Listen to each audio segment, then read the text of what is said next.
Pembicara kita, narasumber kita kali ini dengan topik pendeta, panggilan kepribadian dan keluarganya. Narasumber kita adalah Bapak Pendeta Dr. Julianto Simanjuntak.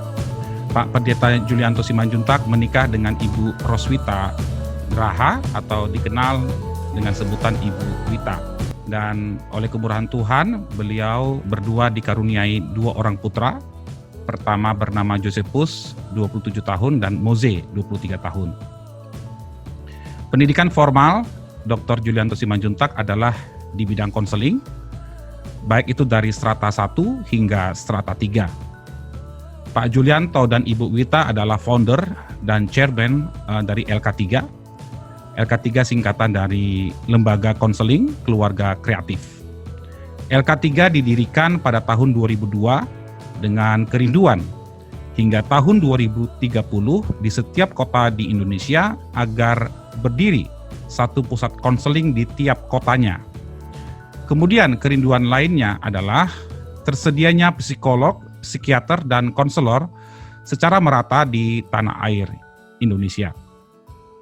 Dan untuk itu sejak tahun 2002, Pak Julianto dan Ibu Roswita dan beserta dengan timnya, mereka rutin melatih konselor di pelbagai kota.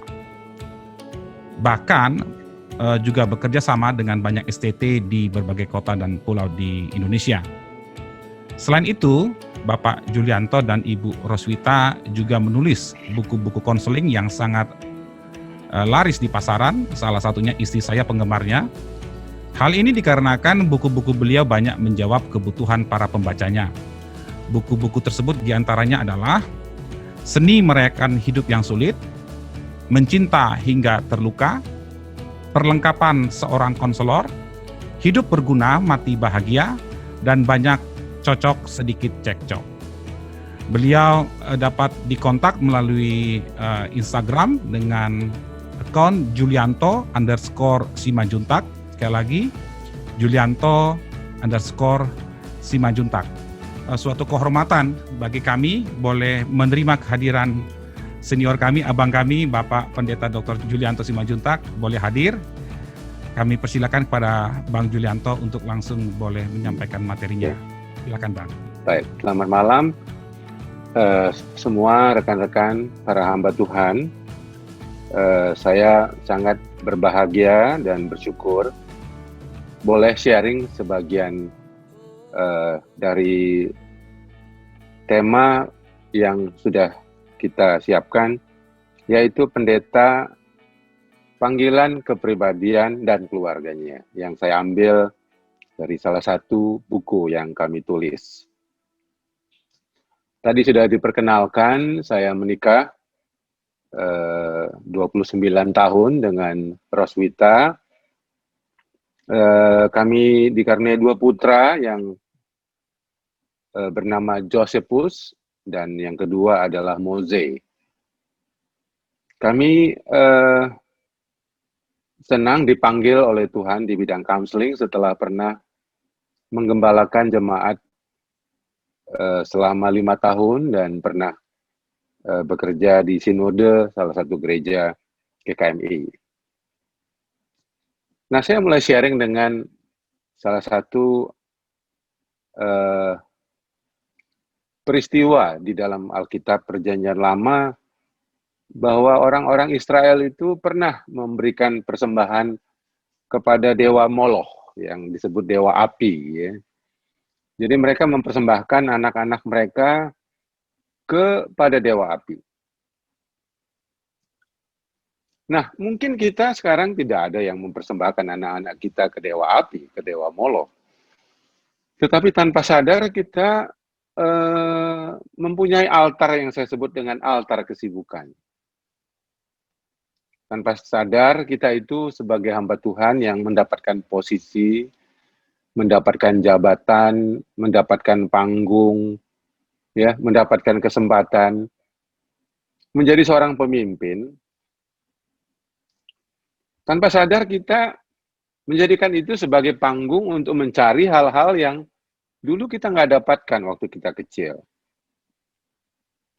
Setidaknya saya menyadari itu ketika saya menjadi gembala sidang 30 tahun yang lalu. Saya senang sekali karena di gereja itu kita pendeta itu dipuji ya, dihargai, apalagi kalau jemaatnya bertambah ya, kita diapresiasi oleh majelis. Kebetulan gereja yang saya gembalakan itu setiap tahun bertambah 100% ya, dari 10 jadi 20, 20 jadi 40, 40 jadi 80, setiap tahun bertambah. Dan tanpa saya sadar, saya lebih menyenangi, menyukai ada di gereja ya, atau memimpin komsel, persekutuan doa, Bible study. Dan saya meninggalkan istri saya di rumah sendirian dan mengurus anak-anak. Saya merasa ada yang aneh. Saya begitu bergembira, bersemangat, bertenaga, berenergi ketika saya berada di gereja atau pelayanan di gereja jemaat ya. Tapi kalau berada di rumah saya capek ya.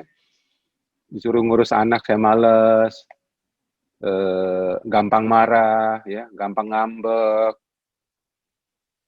Lalu saya pikir-pikir, kenapa ya? Ternyata tanpa sadar saya itu mencari apa yang dulu saya tidak dapatkan waktu saya kecil. Saya dibesarkan dua orang tua saya pecandu alkohol, dan saya tidak pernah mendapatkan yang namanya kasih sayang, ya, perhatian, pujian, penghargaan, apresiasi. Nah, pas saya dapat di gereja itu rasanya kayak apa ya? Senang banget gitu dipuji sebagai pendeta gitu. Tapi itu jebakan ya, jebakan.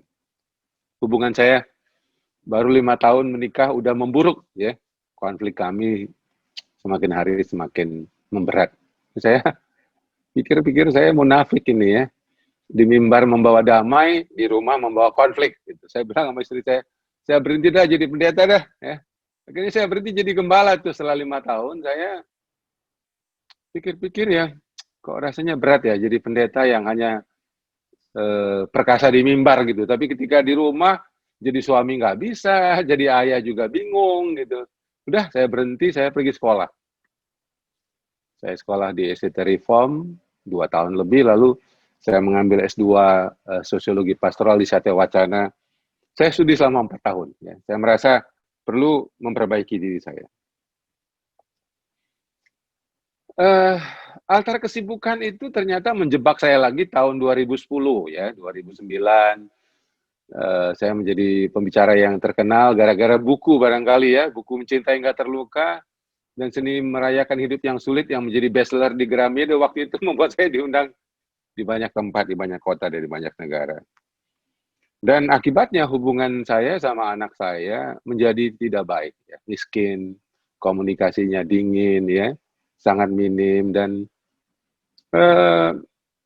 anak saya menderita depresi dan kecanduan game. Dan yang paling berat ialah anak saya kemudian menyatakan diri sebagai orang yang bukan Kristen, ya. Dari SMP dia sudah merasa lebih baik menjadi seorang yang ateis. Ini sangat memukul saya. Itu sampai kira-kira tahun 2012 ya, saya begitu dikenal, diundang, dan akhirnya saya memutuskan untuk berhenti lagi ya. Saya pindah ke Salatiga selama 4 tahun. Saya pikir ada yang salah dengan apa altar kesibukan saya. Saya pindah menemani anak saya yang waktu itu tinggal sekolah di Salatiga, yang terkenal sekolahnya dengan namanya Mountain View Christian School ya, sekolah internasional di sana. Jadi sekali lagi teman-teman hamba Tuhan, pendeta, pemimpin, ini altar kesibukan ini tanpa sadar menjebak kita. Ya, saya coba 4 tahun itu saya banyak di rumah ya. Boleh dibilang kadang-kadang saya 5 hari di rumah aja nggak kemana-mana ya. Mungkin lebih banyak waktu untuk berdoa dan sebagainya. Dan terasa banget ya, kalau tidak sibuk itu ada sesuatu yang aneh gitu. Rasanya mau pergi lagi, tapi saya memutuskan tahun 2015 setidaknya saya bisa menolak undangan 100 kali setiap tahun hanya untuk menemani anak saya yang bungsu, yang waktu itu depresi, yang ya kami bawa, saya walaupun saya konselor, tapi saya tidak bisa mengkonseling anak saya karena saya adalah sumber dari masalah anak saya. Kami membawa dia ke mungkin lebih tepat 9 psikolog ya, 3 konselor, dan 1 psikiater ya. Anak saya yang pertama juga kami membawa ke beberapa konselor ya. Nah, saudara yang kekasih, jadi saya berharap tujuan sesi kita ini coba memeriksa ulang sebenarnya panggilan kita itu sebagai pendeta, apakah sinkron dengan panggilan kita sebagai pemimpin keluarga, ya? Atau sudah ada masalah yang perlu kita evaluasi, ya. Yang kedua, apakah sebenarnya pekerjaan pendeta ini, pemimpin gereja ini membuat pribadi kita bertumbuh, ya, atau mandek, ya. Dan yang ketiga, apakah anggota keluarga itu mereka bisa bangga dengan pekerjaan kita. Mereka bersyukur, ya. Anak-anak kita bangga bahwa ayah ibunya menjadi pendeta, atau malah trauma gitu. Dia bilang, enggak, aku enggak akan jadi pendeta seperti bapak atau mamaku, ya. Yang tiap pulang marah, ngeluh, ya. Kelihatannya susah, menderita, ya. Saya nggak tahu, ya, dari sebagian kita ini anaknya mau jadi pendeta berapa banyak sih, ya. Mungkin udah trauma, dah cukup bapak aja yang menderita, dah jangan bawa-bawa kami ke dalam penderitaan bapak. Ya, ada teman-teman saya, dia notaris, anaknya minta jadi notaris, ya. Bapaknya sarjana hukum, anaknya minta sarjana hukum. Lah, kita ini udah pendeta, seberapa sih anak kita mau jadi pendeta? Nah, ada 3 hal yang kita akan sampaikan dan sharingkan. Yang pertama itu, mari kita lihat panggilan kita, ya, sebagai hamba Tuhan. Saya rasa ini panggilan yang sangat khusus, ya. Sangat istimewa, ya. Ya, pilihan dari Tuhan, ya. Tidak semua orang terpanggil untuk menjadi pemimpin gereja, ya, jadi penginjil atau menjadi pendeta. Dan sudah pergi sekolah, dilengkapi, lalu kemudian diutus. Nah, persoalannya ialah apakah kita itu bisa fokus dengan pelayanan kita. Saya ingat salah satu hambatan dari pelayanan saya sebagai pendeta adalah emosi saya tidak matang gitu. Jadi saya gampang marah, gampang tersinggung, ya. Ya, masih kekanak-kanakan. Saya rasa emosi saya waktu itu sangat labil, ya. Sangat labil, masih banyak luka kepada ayah saya, masih banyak luka dari masa lalu saya, dan ya, untung saya kemudian sekolah counseling, lalu dibantu saya oleh konselor saya selama 1 tahun. Saya sadar masalah emosi sangat menonjol untuk para pemimpin. Keuangan, ya, keuangan yang keuangan yang tidak stabil itu membuat banyak sekali kita terganggu fokusnya, ya. Apa namanya, kesel sama pimpinan, ya, cemburu sama atasan, ya, mau pindah gereja, mau pindah lembaga, pokoknya keuangan yang tidak stabil itu bisa membuat banyak kita tidak fokus pada pekerjaan, ya. Banyak nyambi sana sini, tidak fokus, ada undangan semua diterima, ya, saudara. Ini akhirnya apa? Kita tidak bisa fokus pada panggilan kita. Ini saya akan bicara tentang menjadi pendeta yang spesialisasi, ya. Bukan pendeta yang umum, ya. Nah, hambatan-hambatan ini datang dari 3 hal barangkali yang saya bisa sampaikan. Yang pertama adalah luka dan trauma kita itu tidak selesai di sekolah Alkitab. Sayang, sekolah Alkitab itu tidak ada konselingnya. Sayang sekali. Amat sangat disayangkan belajar psikologi konseling itu cuma 2-4 SKS saja. Sementara yang 150-nya adalah teologi dan Alkitab. Sayang sekali. Andai kata kurikulum STT diubah, ya, kita ini di konseling selama 5 tahun. Saya rasa kita berbeda deh. Berbeda, pasti amat sangat berbeda. Kepribadian kita tidak matang juga, ya, karena kebanyakan di Indonesia yang sekolah teologi itu tamat SMA. Ini juga satu hal yang berbeda dengan di Amerika, di Eropa. Di sana harus kuliah dulu. Nah, kita ini baru tamat SMA, imut-imut, umur 18, umur 19, udah sekolah teologi gitu. Jadi nggak punya pengalaman yang matang, tidak pernah punya kematangan di dalam ilmu pengetahuan yang lain, dan kita nggak bisa mengintegrasikan antara teologi dengan ilmu-ilmu sosial lainnya. Dan ya, khotbah kita ya begitu-begitu saja. Semuanya orientasinya Alkitab. Tidak salah, tapi saudara, untuk zaman kita sekarang, kalau kita tidak mengintegrasikan dengan ilmu-ilmu sosial, ya, khotbah kita tidak mendarat, ya. Nggak mendarat. Lalu yang ketiga adalah kesibukan tanpa tujuan, yang tadi saya sudah sampaikan, ya. Nah, kita bicara tujuan, ada konflik yang saya lihat di ruang counseling, terutama kalau saya mendampingi rekan-rekan pemimpin gereja, kita itu bingung. antara tujuan pribadi kita, individu ya, lalu tujuan dengan pasangan kita dan anak-anak, tujuan keluarga, dan kemudian tujuan organisasi, lembaga di mana kita bergereja. Ya, inilah konflik batin yang tidak disadari oleh para pemimpin. Ya. Contoh, kalau saudara jadi anak buah di gereja, saudara ikut tujuan siapa? Pasti kan ikut tujuan pemimpin dan tujuan lembaga di mana Anda bergereja kan. Dan akibatnya adalah tujuan-tujuan pernikahan Anda akan larut, akan hancur. Pokoknya gereja, lembaga. Ya. Dan kadang-kadang kita membuli Alkitab. Ini pimpinan Tuhan, ya. Ini panggilan Tuhan, ini pelayanan Tuhan. Tapi saudara nanti kita lihat, Tuhan tidak pernah menyuruh kita mengorbankan keluarga. Saya nggak pernah. Nggak pernah. Nanti saya akan kasih tahu ayatnya. Nggak pernah. Kita berbohong bahwa kita mengatakan, saya melayani Tuhan, lalu korban keluarga kita menderita. Istri kita menderita. Anak kita depresi. Bahkan banyak kita mengorbankan tujuan-tujuan pribadi kita ya. Visi kita pribadi. Panggilan kita pribadi. Demi apa? Demi jabatan yang lebih baik. Demi gaji yang lebih oke. Ya.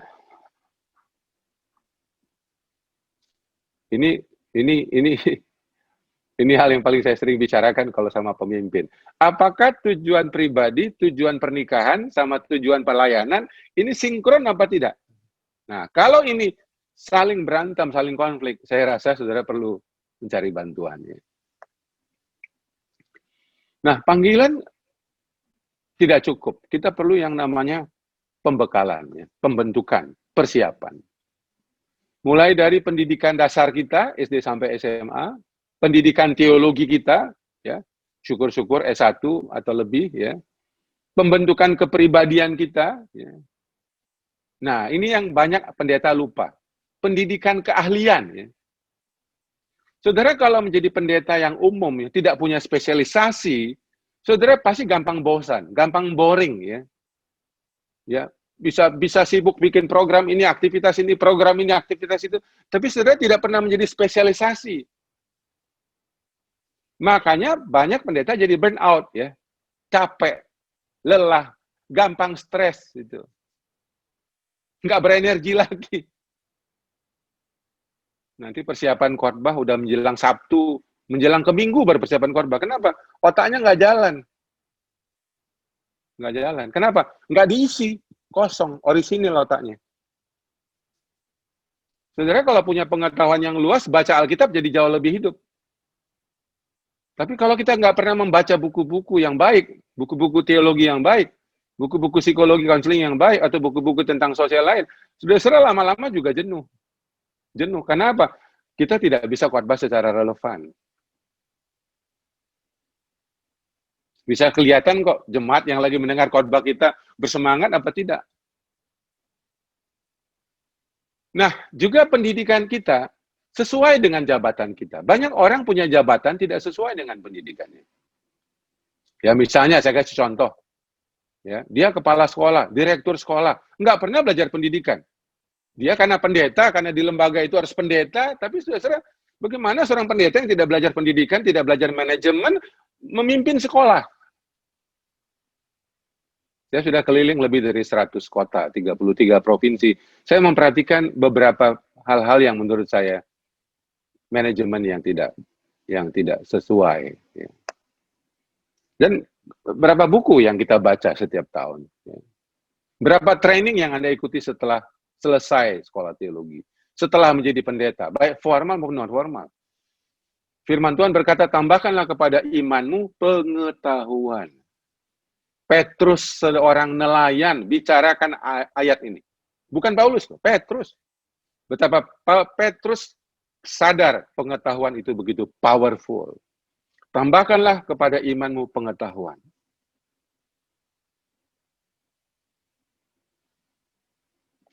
Ya, saudara, apakah Anda seorang pendeta spesialis, gembala spesialis, atau Anda general pastor? Ya, umum lah pokoknya. Semua bisa, ya. Sekolah minggu bisa, remaja bisa, pemuda bisa, khotbah bisa, menginjil bisa. No problem, that's okay. Tapi saudara akan lebih tajam kalau saudara mempunyai spesialisasi.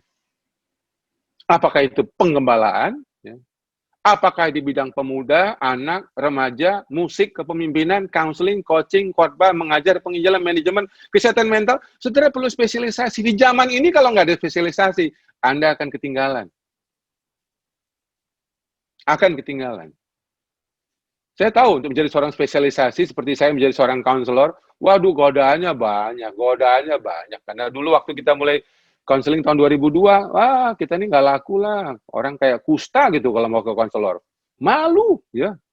Apalagi pendeta, waduh gengsi banget kalau pergi ke konselor. Kalau pergi malam-malam dah kayak apa itu. Cerita Nikodemus itu, malu pergi konseling. Saya tahu harganya saya bayar, tapi setelah sekarang ini ya saya bukan sombong ya, orang mau ketemu ya mesti 3-4 bulan dulu atau 6 bulan baru bisa ketemu dengan konselor. Teman-teman saya sama. Ya.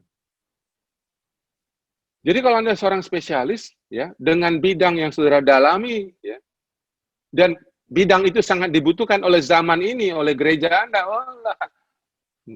pasti Anda akan dicari. Jadi jangan heran Alkitab menjelaskan Musa sama Harun sama-sama dipanggil. Tapi kenapa Musa lebih berbuah, lebih bisa memimpin daripada Harun? Karena Musa sekolah waktu dia di Mesir. Dia sekolah. Sama, Paulus. Kenapa dia lebih produktif daripada Rasul Petrus? Karena Paulus sekolah di bawah didikan Gamaliel. Jadi saudara penting sekali sadar bahwa pendidikan itu amat sangat penting. Ya. Yang kedua kita bicara personality, ya, kepribadian. Saya tidak tahu, saudara sekarang udah banyak alat tes lah ya, seperti MBTI, Anda bisa tahu Anda itu ekstrovert atau introvert. Ya, Anda perlu tahu temperamen Anda apa. Ya, melankolis, sanguinis, flekmatis, atau koleris. Bahasa cinta Anda sebagai pemimpin apa? Ya.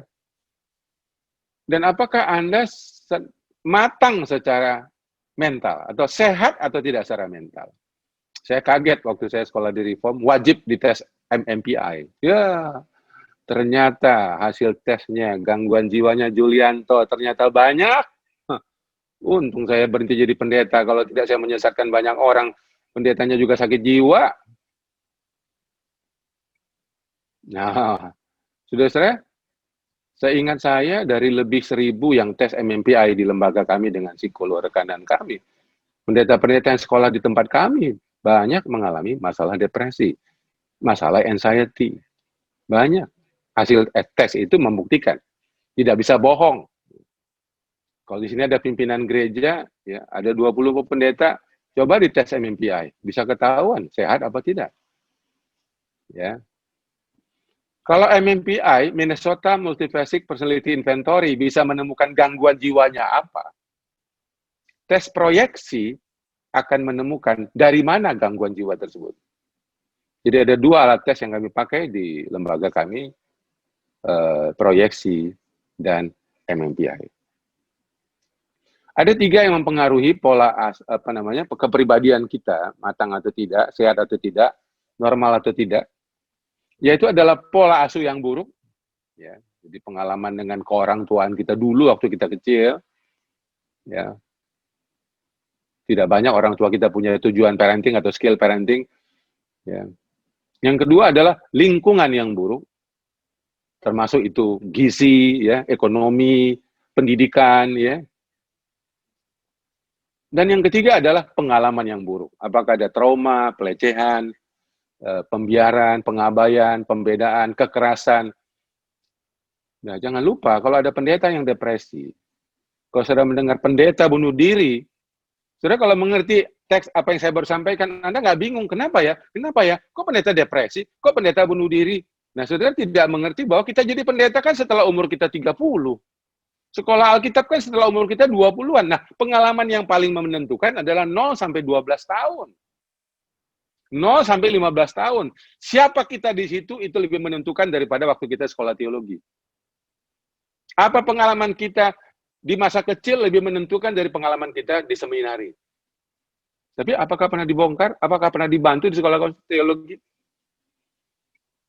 Sayang sekali. Jadi ada 3 hal yang perlu saudara lakukan sebagai alat bantu untuk hamba Tuhan, untuk majelis, untuk pengerja, untuk penatua, yang paling dasar adalah counseling, ya. Ya, idealnya kalau kita punya masa lalu yang buruk, minimalnya setahun lah, seminggu sekali. Training, pendidikan formal dan non formal. Saya akhirnya memikirkan, saya dibantu diubah oleh waktu saya sekolah, ya saya program K3 lebih banyak di pendidikan counseling. Kami sudah bekerja sama dengan 12 STT, dengan beberapa sinode, dan sekarang dengan satu Universitas Ciputra di Surabaya. Syukur-syukur kami sedang pendekatan MOU dengan Universitas Maranatha di Bandung. Dan ya, karena sekali lagi training itu sangat banyak memberikan bantuan. Yang ketiga adalah reparenting. Ya, setiap kita itu perlu punya orang tua angkat yang baik. Saya nggak punya orang tua yang baik. Ayah ibu saya pecandu. Dua-duanya depresi. Dua-duanya penjudi. Ya, gimana saya nggak rusak waktu kecil. Nah, waktu saya jadi pendeta, saya mencari figur ayah angkat di gereja dari jemaat saya. Saya meniru keayahannya, saya belajar tentang kesuamiannya, dan figur reparenting saya yang terbaik adalah ayah mertua saya, Profesor Talisti Duhundraha, yang betul-betul lebih dari seorang ayah bagi saya sebagai mantunya. Ya, saudara kalau mau belajar sekolah konseling di LK3 akan mengadakan program sekolah khusus untuk pendeta selama 1 tahun. Ini sedikit informasinya, mudah-mudahan bisa membantu. Pendidikan belajarnya cuma 1 tahun, biasanya 2 tahun di setahun. Beberapa materi yang dibutuhkan untuk para pemimpin, untuk para pendeta, dan setelah itu disambung dengan program sertifikasi. Kita akan memberikan Certified Family Counselor yang sekarang kita sedang usahakan untuk disahkan oleh pemerintah di BNSP sebagai sertifikasi nasional, ya. Dan setelah itu 2 tahun belajar beberapa topik untuk mendapatkan Certified Family Counselor. Kalau ada yang tertarik, suara musiknya kalau kebesaran. Oke, saya kira sudah selesai. Ya. Yang ketiga adalah yang terakhir sebelum kita diskusi adalah mengenai keluarga. Ya, mengenai keluarga. Ya, setelah saya baca ayat ini saya baru mengerti sebenarnya apa ya, kita ini agak dibohongin dulu. Katanya gini, Tuhan nomor 1, keluarga nomor 2. Gitu. Saya rasa Alkitab nggak mengajar begitu deh. Ya, ayat ini menegaskan bahwa kasih Tuhan Allahmu dengan segenap. Itulah hukum pertama. Dan hukum kedua yang sama dengan yang pertama. Jadi yang sama dengan yang pertama, nggak dibilang kualitasnya lebih rendah, enggak. Ayat ini nggak betul-betul kita perhatikan. Yang sama dengan itu adalah love your neighbor. Ya, dalam terjemahan lain, kasih orang-orang yang terdekat. Ya, pasti keluarga itu. Kasihlah sesamamu. Seperti dirimu sendiri. Jadi dari ayat ini kita sadar bahwa banyak mitos yang dikembangkan di gereja, Tuhan nomor 1, keluarga nomor 2. Nah, masalahnya adalah gereja disamakan dengan Tuhan. Enggak sama. Enggak sama. Pelayanan itu tidak sama dengan Tuhan. Gereja itu tidak sama dengan Tuhan. Ayat ini mau menegaskan, Kristus pusat iman. Itu nggak bisa ditawar. Tapi keluarga, pusat kegiatan. Pusat aktivitas. Ya. Jadi pelayanan tidak boleh di tengah. Selalu keluarga menjadi fokus. Kalau kegiatannya. Nah, sumber-sumber masalah yang terjadi, yang membuat keluarga kita tidak harmonis, banyak konflik, itu tidak terjadi di dalam perkawinan. Sama sekali tidak. Kadang-kadang menyalahkan istri kita misalnya, kamu nggak sekolah Alkitab sih, kamu nggak sungguh-sungguh dalam Tuhan sih, kamu nggak sungguh-sungguh mendukung saya, sama sekali tidak. Semua masalah itu dibawa dari sebelum nikah. Jadi jangan pernah menyalahkan pasanganmu. Karena semua sumber masalah pernikahan dibawa dari jauh sebelum menikah. Apakah karena tidak kenal baik-baik keluarga asal pasangan Anda? Apakah karena membawa luka masa lalu dari orang tua kita? Ya, sebagian kita tidak punya teladan dari orang tua kita, pernikahannya tidak begitu baik. Kita tidak mengalami keayahan dan keibuan dari orang tua kita. Kita tidak melihat figur istri dan figur suami yang ideal dari orang tua kita. Dan yang keempat adalah konseling menikah kita sangat minim. Banyak pendeta-pendeta menjadi korban. Udahlah Bapak pendeta, nggak usah dikonseling lagi ya. Udah di sekolah Alkitab nggak dapat konseling pranikah, ya. Waktu mau nikah tidak dapat konseling pranikah. Inilah sumber bencana pernikahan para hamba Tuhan. Kita merasa bisa, ya. Kita merasa tahu. Tapi latar belakang kita yang buruk itu membuat kita sebenarnya tidak punya contoh yang baik. Dan akibatnya, apa yang dipersatukan Tuhan itu justru dipisahkan oleh gereja.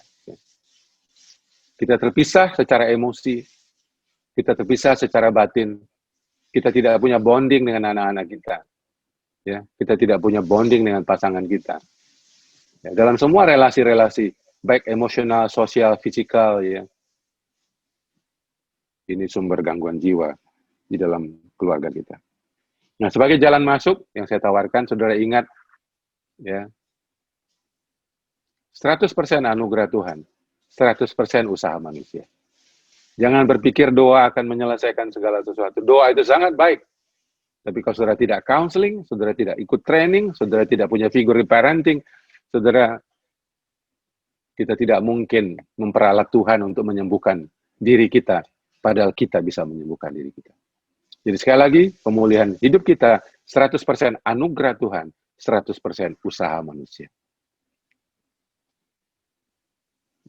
Ada beberapa jalan yang saya tawarkan, seperti yang kita sudah lihat dari pengalaman dari banyak klien kita. Ya, satu adalah mengikuti counseling secara pribadi. Ya, carilah konselor yang bisa menolong Anda atau anak-anak. Ya, saya sendiri pergi counseling untuk membawa anak saya, 9 psikolog, 3 konselor, ya, 3 psikiater. Ya. Nggak ada masalah dengan psikolog, psikiater. Ya, sakit jiwa sama sakit perut sama, sakit kepala sama sakit mental, sakit depresi sama, nggak ada bedanya. Ada obatnya, ada rumah sakitnya, ada dokternya. Jangan malu. Ya. Saya sebagai konselor tidak malu, saya mengatakan saya bawa anak saya ke 9 psikolog, 3 konselor, 3 psikiater. No problem. Ya. Reparenting, punya figur orang tua angkat yang baik. Merekayasa lingkungan. Coba lihat, rumah Anda sehat nggak? Lingkungan tetangga sehat nggak? Lingkungan kota oke nggak? Termasuk sekolah anak-anak kita. Perlu kita rekayasa. Apakah cocok apa tidak di sana. Ya, saya bawa anak saya ke Salatiga karena dia lebih cocok sekolah di Salatiga. Ya sudah, saya pindah ke Salatiga 4 tahun. Meraih posisi karir. Ya. Pekerjaan Anda sudah oke nggak, Sir? Anda happy nggak? Dapat energi nggak? Bangun pagi, ye, kerja lagi, ye, khotbah lagi, ye, ngajar lagi. Atau bangun pagi lemes, ya kan? Pulang pelayanan lemes. Jangan-jangan karir Anda sudah nggak cocok. Saya harap saudara jangan mempertahankan pekerjaan hanya demi perut. Bergumul, berdoa, cari pimpinan Tuhan. Sekarang banyak konselor karir yang bisa membantu Anda dengan alat-alat, dengan assessment, yang bisa menemukan cocok apa tidak cocok. Saya jadi gembala mah nyerah gak? Saya nggak cocok jadi gembala. Itu bukan panggilan saya dah. Ya. 5 tahun ya, depresi saya, depresi. Pikir-pikir enggak lah. Saya nggak yakin semua kita dipanggil jadi gembala. Saya nggak yakin. Ya, Bang Friday ini juga kan bukan gembala kan? Panggilannya juga di bidang Jipro ya kan, sama. Lalu kemudian mengembangkan hobi ya, belajar humor ya. Kalau muka kita nggak lucu, anak-anak kita malas lihat muka kita. Ya. Kalau nggak lucu muka bapaknya, bapak nggak lucu. Dan yang terakhir adalah perlu punya agenda keluarga. Saya perlu di HP Anda ini ada nggak? Hari Senin sama anak pertama, ya. Sudah punya agenda di HP nggak? Hari Selasa sama anak yang kedua, sudah disiapkan. Hari Rabu sama anak yang ketiga. Hari Jumat sama istri yang pertama dan satu-satunya, ya kan? Nah, saudara, kalau saudara bisa mengagendakan untuk gereja, untuk pelayanan, untuk rapat, saudara nggak punya agenda untuk anak-anak, artinya kan kita itu menyisakan waktu sama anak-anak. Inilah sumber tragedi di dalam banyak pemimpin gereja. Dia bisa menyediakan waktu terbaik untuk jemaatnya, tapi dia menyisakan dan memberi ampas-ampas waktu untuk anak-anak dan pasangannya. Ya, terima kasih. Dan kalau saudara perlu aplikasi informasi tentang LK3, sekolah, buku, training, kursus dan sebagainya, ya, assessment, silakan download aplikasi Theodorus di aplikasi Android Anda masing-masing. Thank you, Tuhan berkati. Terima kasih kepada Pak Julianto yang sudah memberikan materi yang sangat-sangat memberkati kita-kita semua ya, para hamba-hamba Tuhan, khususnya para pendeta. Ya, Bapak Ibu, sementara kita persilakan Pak Julianto untuk break sejenak, mungkin sambil minum sebentar. Saya akan menyampaikan beberapa pengumuman. Ya, untuk 2 minggu ke depan, kita akan mengadakan Zoominar kembali dengan tema yang lain. Perlu Bapak Ibu ketahui bahwa National GPA Indonesia, kita berkomitmen untuk mengadakan Zoominar untuk para pendeta, khususnya untuk boleh berfungsi untuk penguatan bagi para pendeta. Dan untuk itu kami menghadirkan para pembicara dan topik-topik yang berbeda dan menjawab kebutuhan para gembala-gembala. Dan untuk 2 minggu ke depan, kita adakan sebulan 2 kali. Jadi 2 minggu ke depan kita akan ada seminar kembali. Temanya adalah Church Disruption in Smart Technology Age. Jadi kita akan mendapatkan materi dari Bapak Ang Wee Hei. Beliau adalah seorang praktisi IT dan teologi dari Singapura, dan beliau akan memberikan pencerahan kepada kita bagaimana kita menghadapi perkembangan teknologi yang berubah begitu cepat di zaman sekarang, bagaimana gereja menghadapinya, bagaimana pendeta ataupun hamba Tuhan menghadapi perubahan-perubahan ini. Ya, akan diadakan Jumat depan, 2 minggu ke depan, tanggal 2 Oktober 2020. Dan setiap Bapak Ibu akan menerima undangan dari kami. Saya akan japri lewat WA. Berikutnya ada untuk Bapak Ibu ketahui bahwa kami itu belajar di Dallas. Ada 6 orang yang dimuridkan dari Indonesia sampai dengan saat ini. Setahun sekali itu diadakan kelas Bapak Ibu untuk pelatihan untuk para pendeta. Diundanglah dari seluruh dunia begitu, dan dipilih dari seluruh dunia hanya 25 orang setiap tahun, dan satu negara hanya bisa mewakili 1 orang saja, dan itu belum tentu dari Indonesia selalu terpilih begitu ya. Kurang lebih 13 tahun, 6 orang yang sudah pernah masuk ke training Dallas GPA di Dallas Theological Seminary. Dan setelah kami pulang, kami ingin membagikan apa yang kami punya.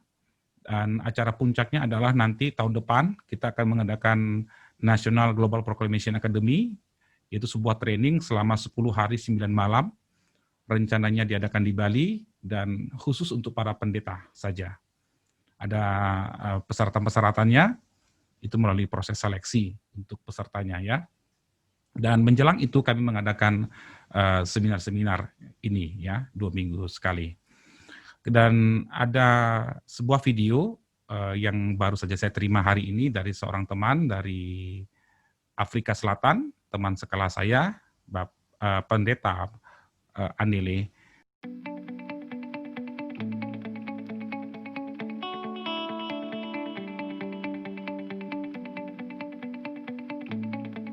Greetings, brothers and sisters. What a joy to come to your homes this day. This is your brother in the Lord, Pastor Aneno Gemane, from Johannesburg, South Africa. I'm so glad to be here to be talking to you. I am Dallas GPA Alumni 2017. My brother and I, Freddie, were together in Dallas. We are so glad to be coming to you. We want to encourage you again to join Brother Freddie and the GPO Connects community, to be part of what God is doing. I just want to encourage you during this time of COVID-19 that Jesus Christ our Lord said these words to the disciples, that I prayed for you that your faith will not fail. So today I want to say to you, you are in Indonesia today, that I pray that your faith will not fail even during these times and the seasons of uncertainty. May God bless you. We'll see you again. Connect with GPO Connects. We'll see you online. God bless you. In Jesus' name, amen.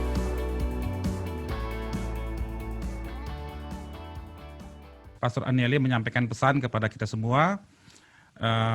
Beliau sudah ke Indonesia dan beliau ingin sekali nanti suatu waktu bisa berjumpa dengan Bapak Ibu. Dan ada begitu banyak teman-teman kita dari jaringan Jipro, ada 135 negara yang terkoneksi. Kita ingin supaya para pendeta itu saling terkoneksi dan bisa saling berbagi, saling menguatkan, saling mendoakan, saling bekerja sama begitu ya. Itu sebabnya ada Jipro di Indonesia. Baik Bapak Ibu, kita akan masuk kepada sesi tanya jawab. Saya menunggu atau sebentar, saya lihat di chat pertanyaan-pertanyaan. Oke, sambil menunggu. Oke, ada pertanyaan dari Pak Obin Mesang kepada Pak Julianto. Pertanyaannya adalah, bagaimana kita bisa menyeimbangkan antara pelayanan dan keluarga, Pak? Mohon pencerahannya. Saya pengen tahu lebih banyak tentang LK3, Pak. Kebetulan saya sedang bergumul untuk lanjut kuliah, khususnya konseling. Dari Pak Obin Mesang. Silakan Pak Julianto. Oke, tentang informasi sekolah, ada di aplikasi Theodorus, tadi saya sudah chat ya. Tapi sayangnya semua kelas kita sudah penuh. Ya, saya rasa mungkin berkat pandemi orang jadi berlomba-lomba belajar counseling gitu ya. Dan ya kita akan membuka 4 kelas pada bulan Januari yang akan datang. Kelas yang mungkin masih bisa diikuti adalah kelas khusus pendeta yang tadi saya sudah jelaskan programnya akan dimulai Januari. Kalau kelas-kelas jurusan anak, jurusan keluarga itu 2 tahun, tapi khusus untuk pendeta dengan modul khusus, pendidikannya selama 1 tahun dan ditambah program sertifikasi selama 2 tahun. Nanti boleh dicek di aplikasi Theodorus. Untuk pertanyaan bagaimana keseimbangan antara pelayanan dan keluarga, banyak faktor ya, banyak faktor ya. Satu, kita di sana sebagai pemimpin atau bukan. Ya. Yang kedua, juga faktor, kalau pemimpin itu kan dia fleksibel ngatur waktu ya. Seperti saya waktu. Mohon maaf sebentar, apakah video abang bisa nyala? Atau saya memang mungkin, sengaja? Bentar, saya mungkin nyalakan ya. Memang ada di situ sih. Oke, bentar ya, saya nyalakan ya. Iya, bisa kelihatan. Silakan, lanjutkan Bang. Jadi kalau Anda pemimpin memang jauh lebih lebih fleksibel ya ngatur waktu. Lalu yang kedua sangat bergantung pada, saya nggak nyaman, saya pakai ini aja deh, pakai pakai iPad saya saja sebentar ya. Memang kalau Anda sebagai pemimpin jauh lebih fleksibel dalam mengatur jadwal ya, agenda. Yang kedua sangat bergantung pada kematangan emosi ya, kematangan kepribadian. Misalnya kalau orang yang matang secara emosi dan kepribadian, dia punya boundaries, dia bisa nolak orang. Kalau minta pelayanan undangan ini, dia bisa say no gitu. Karena apa? Aku udah janji sama anakku. Tapi kalau Anda tidak matang, temanmu ajak pelayanan, oh ya, iya, anak-anak ditinggal. Karena apa? Anda tidak mau nolak, takut nanti orang kecewa, takut nanti dia mengejek Anda, bahwa kamu nggak sungguh-sungguh, ya. Itu penting. Yang ketiga adalah juga tergantung pada kematangan finansial kita. Itu kadang-kadang kalau kita butuh ya, kadang-kadang undangan apa saja diterima semuanya, ya. Semua diterima. Tapi kalau Anda sudah matang, ya Anda bisa nolak gitu. Saya bukan sombong, tapi sampai berapa tahun terakhir, saya setiap tahun menolak undangan 100 undangan setiap tahun. Karena kalau saya terima, nanti saya sakit gitu. Hubungan saya sama istri saya bisa rusak. Ya, jadi kita kalau matang secara kepribadian, secara emosi, juga punya kedudukan dan posisi yang baik, Anda bisa lebih fleksibel. Yang lain juga adalah kematangan konsep keluarga ya. Teologi keluarga kita ini mesti benar dulu. Kalau kita kenceng di teologi penginjilan, kenceng teologi pemuritan, ya kan, kenceng teologi pelayanan, tapi kalau teologi keluarganya jeblok, ya nggak bisa. Pasti Anda akhirnya ya udah, pokoknya pelayanan dulu lah, nanti keluarga Tuhan yang ngatur. Ya nggak bisa, saudara. kita disuruh ngurus keluarga, kok kita suruh malaikat, oh Tuhan malaikat, jagalah anak-anakku. Malaikat bilang, situ lu kerja kok lu yang punya anak, kok kita yang disuruh-suruh. Tentu Tuhan ada bagiannya, tapi ada bagian kita dong. Ya kan? Jadi sekali lagi teologi dan psikologi keluarga kita kalau tidak matang dalam punya pengetahuan itu berat juga, karena kita di sekolah Alkitab itu cecar tuh, pelayanan, penginjilan, pemuritan, pelayanan, penginjilan, pemuritan. Kita tidak pernah dilengkapi dengan teologi keluarga, kita tidak pernah dilengkapi dengan psikologi keluarga, kita tidak pernah dibekali dengan konseling keluarga, nggak ada bekal kita. Bekal itu penting sekali. Ya, saya udah korbannya, saya udah cerita tadi kan, saya di pendeta, saya tinggalin istri saya abaikan anak saya. Saya kira itu ya. Kalau yang terakhir mungkin kalau luka-luka emosi, trauma kita waktu kecil nggak selesai, itu juga berat ya. Karena ya kita mengurus anak gimana, berat rasanya ya. Itu tuh lebih bangga jadi pendeta daripada jadi ayah. Kenapa? Sekali lagi kita tidak, saya ucapkan kalimat ini penting ya. Siapa yang tidak menikmati masa kanak-kanaknya akan sulit menikmati anak-anaknya. Pikirkan baik-baik ya. Siapa yang tidak menikmati masa kanak-kanaknya akan sulit menikmati anak-anaknya. Jadi kebanggaan sebagai seorang ayah itu perlu kita miliki. Kebanggaan menjadi seorang suami.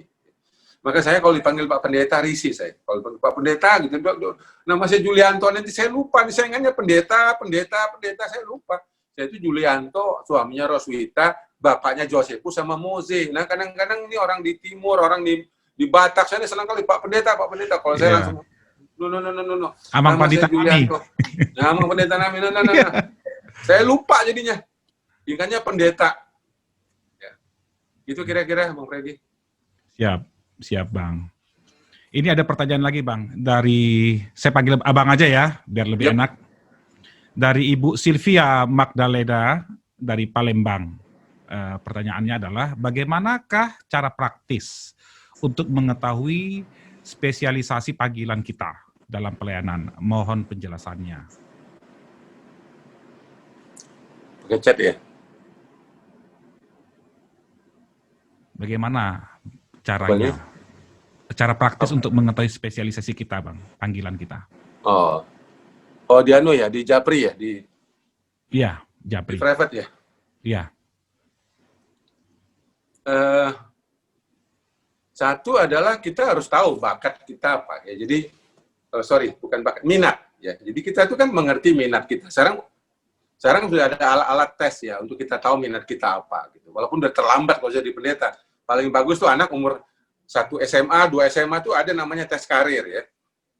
Tes karir, bukan tes bakat, bukan tes minat, bukan tes IQ, tes karir gitu.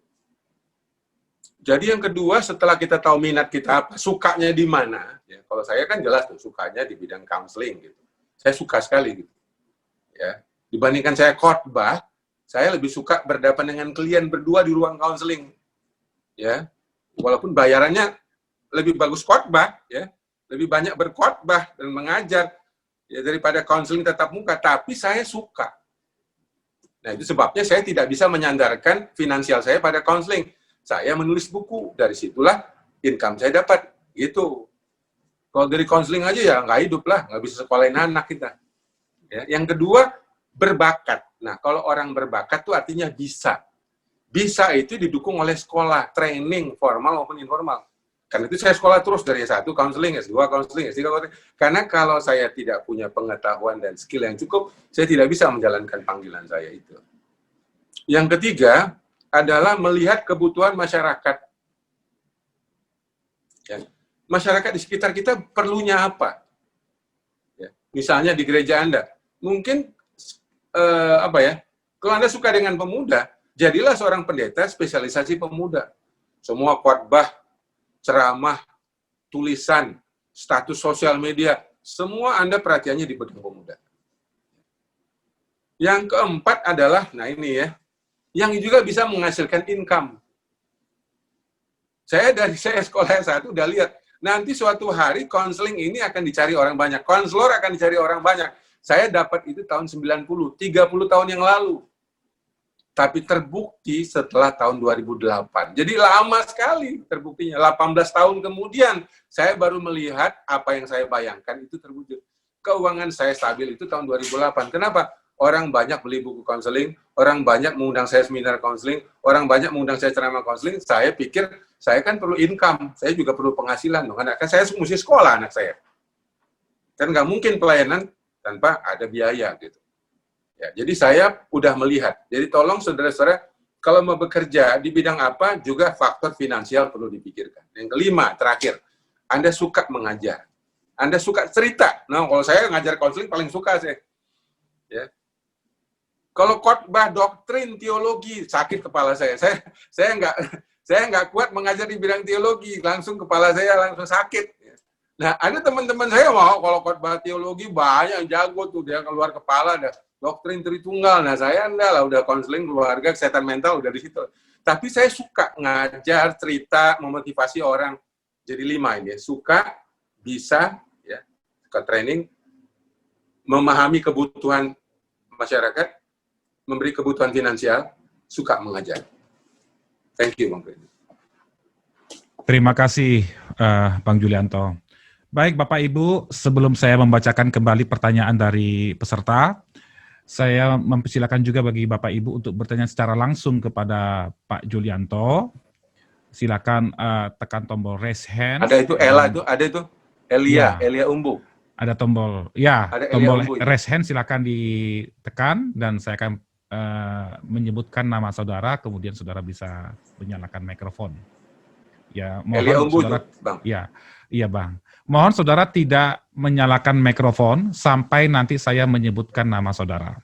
Ya, saya persilakan kepada Pak Elia Umbu dari Bogor. Silakan Pak.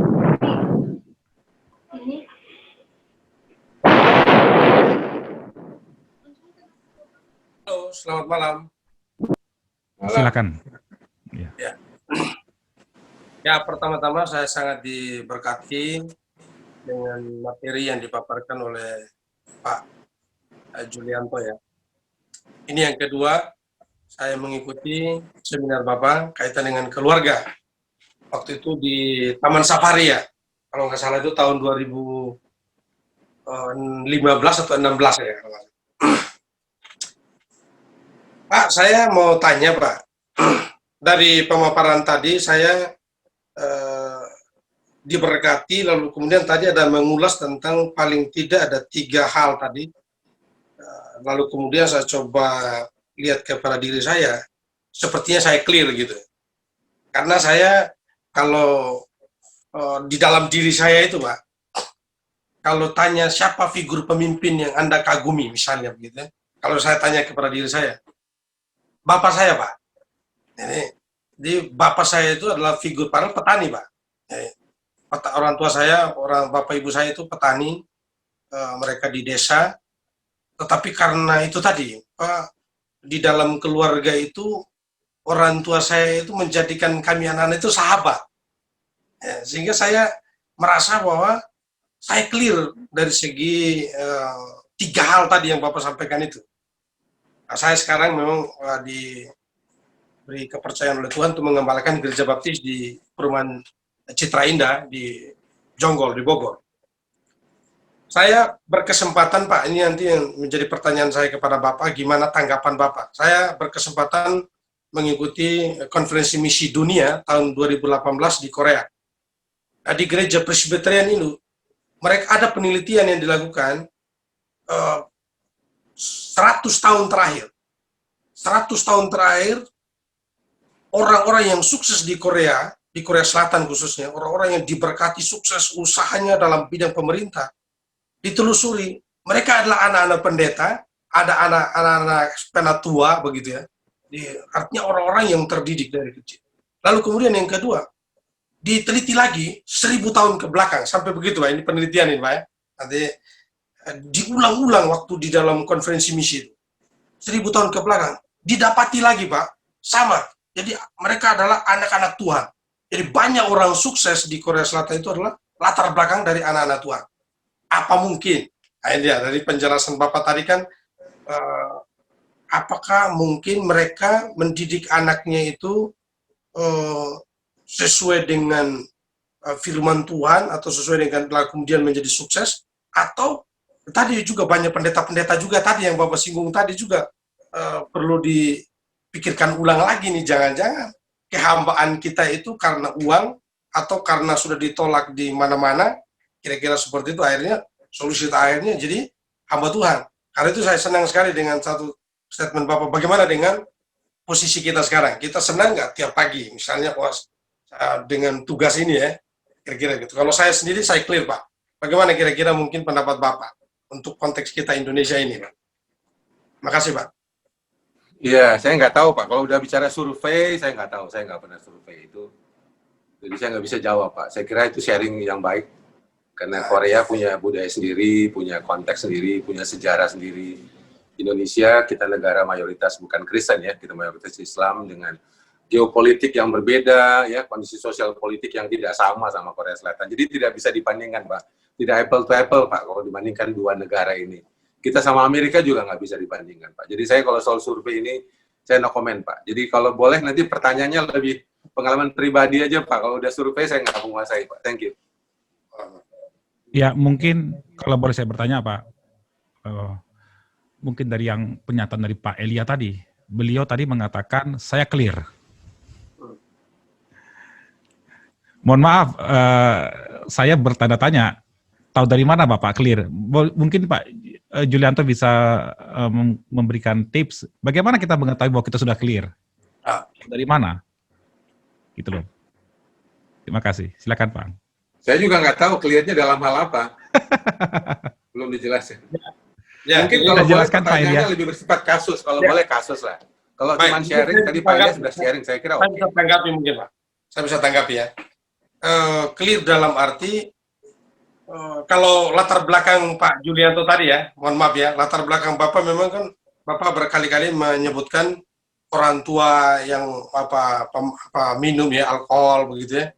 Kalau saya, dari kakek saya memang sudah merintis gereja, membangun gereja begitu ya, melayani Tuhan, berjalan kaki, penginjilan. Lalu kemudian bapak saya juga kaum awam, melayani Tuhan. Memang saya tumbuh seperti itu Pak. Jadi saya senang melihat kakek saya melayani Tuhan, saya senang lihat bapak saya melayani Tuhan. Kebanggaan itu ada Pak. Jadi itu tumbuh terus Pak. Saya memang anak laki-laki satu-satunya, ya, karena saya punya 3. Jadi saya merasa dari penjelasan Bapak itu, saya merasa bersyukur Pak. Jadi artinya bosan itu ada semua di saya. Itu, terima kasih Pak Elia. Kita udah nangkap. Jadi ini menjadi pertanyaan saya. Banyak pendeta selalu mengatakan, atau pada umumnya mengatakan, saya beres. Yang salah itu si A, istri, atau anak. Ketika ada masalah di dalam keluarga. Nah, bagaimana kita mengenali indikasi bahwa kita sebenarnya punya masalah? Karena banyak orang yang punya masalah nggak sadar dia punya masalah. Khususnya para pendeta. Bagaimana? Saya atau Pak Julianto? Bang Sorry, Julianto. Pak, saya kalau boleh dikasih kasus saja Pak. Jadi jangan membanding-bandingkan teori, saya nggak bisa Pak. Kasih kasus saja. Mungkin teman-teman yang lain kalau ada kasus saya lebih jawab gitu. Kalau soal kalau tadi tidak ada kasus saya nggak bisa jawab. Oke, siap. Kita langsung saja dulu ya kepada penanya berikutnya. Oke Pak Pendeta Ketetapan Nehe dari Nias. Silakan Pak. Bisa didengar Pak? Bisa Pak, silakan. Halo Pak? Bisa. Ya, makasih Pak. Jadi kita juga punya kasus di Pulau Nias Pak, terkait dengan panggilan menjadi hamba Tuhan ini.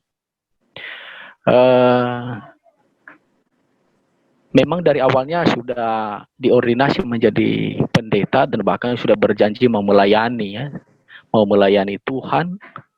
Tetapi ketika ada tawaran-tawaran yang diberikan, ya yang bisa dikatakan ya kesejahteraannya ya lebih menjanjikan dibanding dengan kesejahteraan pendeta. Dan pada akhirnya ya pendeta itu beralih profesi. Ya, misalnya ada anggota dewan, masuk KPU, masuk pegawai negeri sipil. Ya, jadi ini juga sebuah pergumulan yang kami alami juga di gereja kita bila dihubungkan dengan terkait dengan keterpanggilan. Ya, apakah ini namanya disebut lari dari panggilan? Lalu bagaimana komitmen awal? apakah ini tidak menjadi sebuah kesalahan yang fatal bagi pendeta? Itu yang pertama. Yang kedua, terkait dengan kepribadian seorang pendeta. Saya mau tanya, kepribadian yang cocok, yang bagaimana menjadi seorang pendeta? Karena yang namanya manusia itu punya temperamen yang berbeda-beda. Ada yang introvert, ada yang ekstrovert, ada yang temperamen. Sebenarnya mana sih yang idealnya? Karakter atau kepribadian seorang pendeta itu. Itu saja mungkin ya, karena masih ada yang lain juga, Pak. Silakan. Iya, Pak. Bang Julianto. Ya, yang pertama, saya tidak bisa menilai atau menghakimi siapapun yang memilih karir setelah jadi pendeta, dia kemudian jadi pegawai negeri, menjadi anggota DPR, ya. Di Kalimantan saya temukan banyak jadi bupati, gitu ya. Atau jadi wali kota, ya. Saya rasa kita nggak ada punya hak untuk menghakimi, menilai siapapun, ya. Itu pasti yang bisa menilai adalah organisasi, ya kan? Ada lembaga yang bisa punya SOP. Kalau di satu gereja kami, kalau dia keluar dari gereja, tidak melayani di gereja, pendetanya dicopot. Itu kan udah ada aturannya. Gereja masing-masing punya aturan. Tapi saya tidak bisa menilai motivasi orang, saya nggak bisa nilai. Gereja yang bisa menilai organisasinya itu.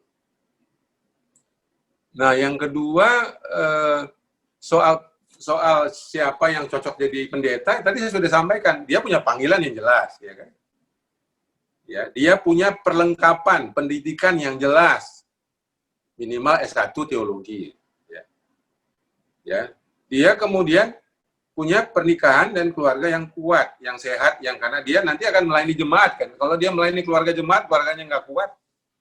Jadi kalau kita bilang ini kan menjadi hamba Tuhan itu kan ada tahapannya ya. Jadi baru masuk, menjadi gembala, menjadi pemimpin, ketua klasis, ketua sinode. Tapi secara umum panggilan pribadian apapun, ekstrovert bisa, introvert bisa, temperamen apapun bisa. Jadi bukan soal kepribadiannya, bukan. Jenis temperamennya bukan, tapi kepribadiannya yang matang. Nah sekarang ada alat tesnya. Mau matang apa enggak, sehat apa enggak, ya tes. Dua tes tadi itu, MMPI sama proyeksi. Itu yang bisa tahu. Saya ketemu Bapak nggak tahu, Bapak matang apa nggak tahu saya. Kalau di tes saya tahu. Saya bisa baca alat tesnya. Itu saja kira-kira. Thank you. Ya, terima kasih. Berikutnya, Bang, ada pertanyaan dari Pak Pampang Bonga Mamasa. Pertanyaannya adalah, bagaimana membuat istri dan anak tetap respect, mencintai, dan terus mendukung dalam pelayanan, sekalipun waktu untuk mereka terbatas karena tuntutan pelayanan? Ini mungkin pertanyaan yang umum oleh para pendeta. Wah, wujud kasih yang paling nyata kepada istri dan anak ya waktu, selain uang ya, waktu. Jadi kalau anak kita nggak kasih waktu, ya dia merasa tidak dikasih, udah jelas itu. Jadi kalau ditanya bagaimana caranya, saya juga bingung. Tadi saya sudah sampaikan, kita tuh perlu punya agenda harian sama anak. Ya. Misalnya 15 menit kah satu hari, untuk anak nomor 1, nomor 2, nomor 3. Kita perlu ada agenda mingguan. Ya. Setiap minggu, satu anak dapat 1 jam. Anda punya kalender gitu di sini. Lalu punya agenda bulanan. Ya mungkin 1 hari pergi kemana gitu. Lalu punya agenda tahunan. Ya, saudara kalau tidak agendakan untuk keluarga, pasti hilang tuh, lenyap tuh semua dengan semua agenda kegiatan pelayanan kita. Jadi kalau ditanya bagaimana caranya, nggak kasih waktu, terus mereka respect. Ya nggak bisa lah. Saya nggak tahu caranya, mungkin orang lain tahu kali ya. Karena kebutuhan keluarga kita itu kan bonding ya. Bonding itu artinya melakukan kegiatan bersama yang menyenangkan kedua belah pihak. Kita senang, anak senang. Pasangan senang, kita senang. Nah kalau bonding udah pasti kebutuhannya adalah waktu. Baik kuantitas maupun soal kualitas. Saya kira itu agenda harian. Kita perlu punya agenda harian. Ya. Agenda harian, agenda mingguan, agenda bulanan, sampai agenda tahunan. Saya kalau udah pembicara kayak saya, kalau nggak saya siapkan waktu libur, udah pasti lupa deh sama keluarga. Lupa udah. Jadi kalender merah itu perlu dimerahkan lagi. Thank you, Bang Henry. Ya, kalau jadwalnya itu bagaimana? Maksudnya begini, Bang. Bagaimana kita menyusunnya? Apakah misalnya setahun sekali liburan bersama, frekuensinya maksudnya? Ada minimal mungkin? Iya, kalau tahunan itu udah pasti lah, minimal sekali 2 kali setahun. Soal 3 hari, 5 hari terserah deh. Mau di luar kota, mau ke luar negeri, pokoknya kita ada waktu libur setahun 2 kali paling bagus. Karena liburnya itu Juni sama Desember. Ya, agenda harian kasih kepada anak 15 menit ya, setiap anak misalnya. Agenda mingguan sejam, 1 minggu untuk setiap anak. Ya, sama istri juga sama. Nanti ada agenda bulanan. Jadi ini kita mesti agendakan itu dengan pasangan kita. Jembatannya banyak, bermain bersama, cerita bersama, nonton bersama, makan bersama, kan? Olahraga bersama, menikmati hobi bersama. Ya, kira-kira itu. Ya. Berikutnya ada pertanyaan dari Pak Eko Wahyodo, Jakarta Barat.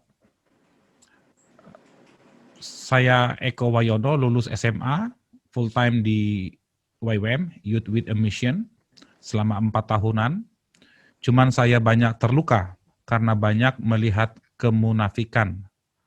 Saya nggak tahu siapa maksudnya. Bertahun-tahun saya putuskan untuk tidak melayani, karena saya pikir itu bukan panggilan saya.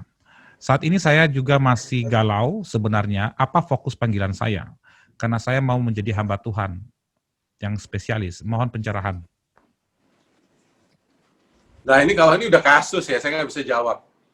Karena konseling itu bukan tips ya, bukan kasih nasihat sama sekali tidak.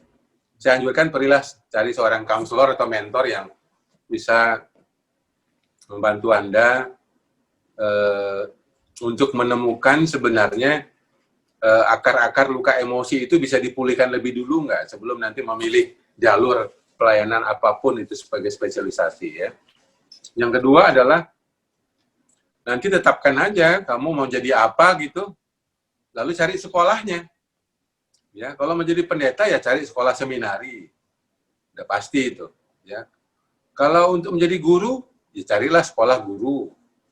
Kalau menjadi konselor, carilah sekolah konselor. Nah, untuk menemukan itu ya pasti perlu bimbingan, ya nggak bisa saya nggak bisa mencari tahu dengan hanya pertanyaan gini, nggak bisa saya. Jadi sekarang sudah ada konselor-konselor karir, ada tes karir ya, yang bisa membantu, yang bisa memetakan ya. Tes karir itu gabungan antara tes minat bakat, tes IQ, dan tes kepribadian. Itu menjadi satu. Nanti ditemukan bidang karir mana yang paling cocok untuk kepribadian Anda. Jadi di Jakarta, di pusat konseling IPK, salah satu pusat konseling yang bisa memberikan namanya tes karir. Kalau nggak salah biayanya sekitar 1 juta gitu. Dan bimbingan dengan konselornya. Psikolog, itu pasti psikolog itu. Ya, tapi kalau tes ya. Info lainnya Bang, di mana saja yang gampang? Ya, konseling IPK itu. IPK. Ya. Oke, terima kasih. Ya, berikutnya dari Pak Advendi Hasibuan dari Jakarta. Saya juga mengalami kerepotan 2 kali. Saya dididik oleh orang tua dengan nilai-nilai atau value tertentu.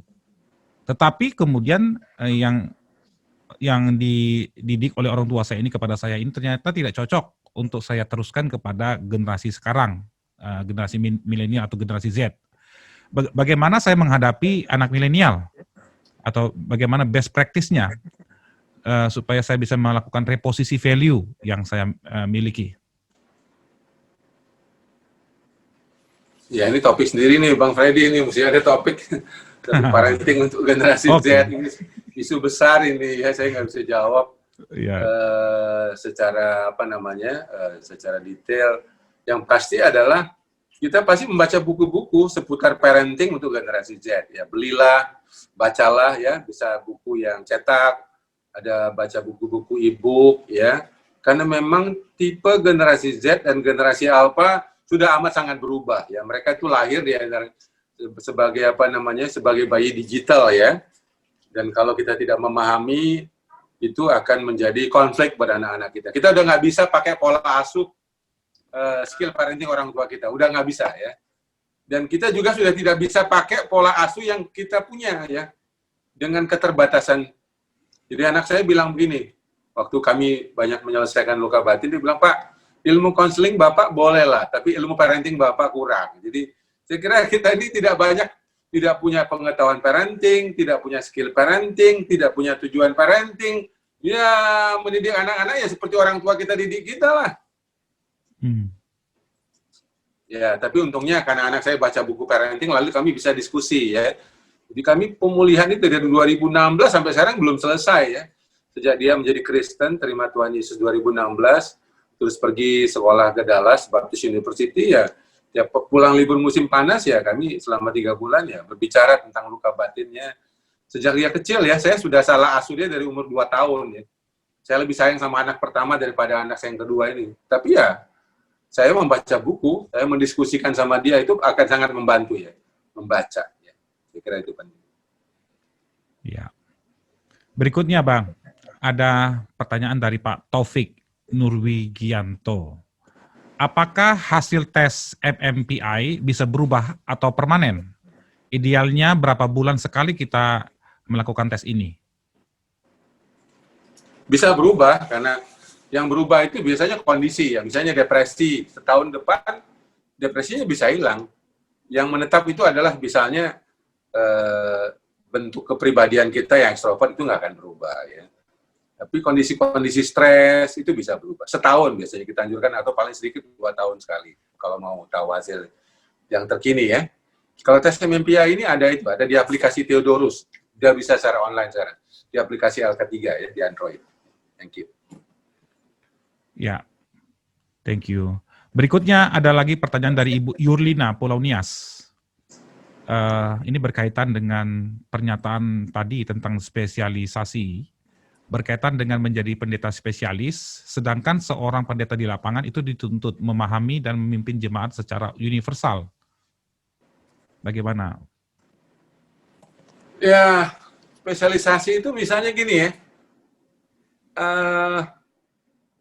teman saya itu ada spesialisasinya di olahraga, main bola. Jadi semua anak jemaat dilatihnya main bola. Jadi dia dekat sama anak remaja.